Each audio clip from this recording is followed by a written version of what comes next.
ৰাজ্য চৰকাৰৰ বিজ্ঞান আৰু প্ৰযুক্তি মন্ত্ৰী কেশৱ মহন্ত ডাঙৰীয়াৰ সৈতে মই ছায়েন্স চিটি চাবলৈ আহিছিলোঁ। আমাৰ এই ছায়েন্স চিটিখন 150 বিঘা মাটিত আমি নিৰ্মাণ কৰি আছোঁ। প্ৰথম পৰ্যায় আমি 5 মাহ আগতে উদ্বোধন কৰিছিলোঁ। এতিয়া আৰু কেইবাটাও নতুন সংযোজন ইয়াত হ'ব আৰু মাৰ্চ 2027 চনলৈ এই ছায়েন্স চিটিখন পূৰ্ণাংগ হ'ব, বহুত নতুন নতুন এলিমেণ্ট ইয়াতে যোগ হ'ব।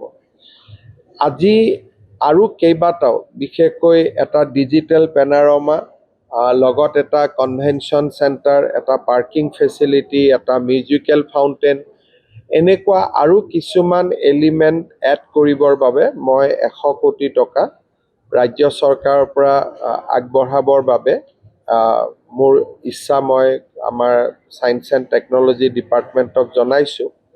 সেইখিনিও হৈ গ'লে আমাৰ ইয়াৰ 4th ফেজ এটা, যিটো আমি কল্পনা কৰি থৈছিলোঁ কিন্তু পুঁজি নাই কাৰণে কৰা নাছিলোঁ, সেইটো কমপ্লিট হৈ যাব। এই গোটেইখিনি হৈ গ'লে ই ভাৰতৰ ভিতৰতে এখন খুব ভাল ছায়েন্স চিটি হ'ব। It may be one of the best.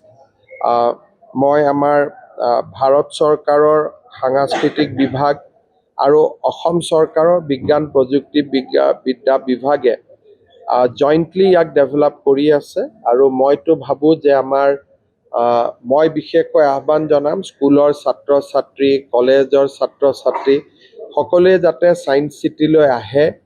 বহুত শিকিব পৰা যাব, বহুত নতুন নতুন কথা জানিব পৰা যাব। ইনফেক্ট মই ইয়াত আহি অলপ দেৰি সৌৰজগতৰ বিষয়ে শিকিবলৈ যত্ন কৰিলোঁ। মই তাতে বহিলোঁ, অলপ সৌৰজগতৰ বিষয়ে জানিব চেষ্টা কৰিলোঁ। ৰিফ্ৰেছিঙো হয়, এডুকেটিভো হয়। ইয়াত এনেকুৱা নহয় যে অকল সৰু ল'ৰা ছোৱালী আহিব পাৰে, ইভেন যিকোনো বয়সৰ মানুহ বা পুৰুষ মহিলা ইয়াত আহিলে খুব এনজয় কৰিব পাৰিব। আৰু it is a very positive enjoyment. গতিকে মই সকলোকে ছায়েন্স চিটিলৈ নিমন্ত্ৰণো কৰিম যাতে আপোনালোকে চাব পাৰে। গুৱাহাটীৰ পৰা ইয়ালৈকে ASCCকো মই ক'ম যাতে ডেডিকেটেড বাছ ছাৰ্ভিচ চলিব পাৰে। ছায়েন্স চিটিলৈকে আহিব, আকৌ লৈ যাব। সেই বিষয়েও মই আজি মন্ত্ৰী ডাঙৰীয়াক কৈছোঁ, তেখেতে কথা পাতি ঠিক কৰিব।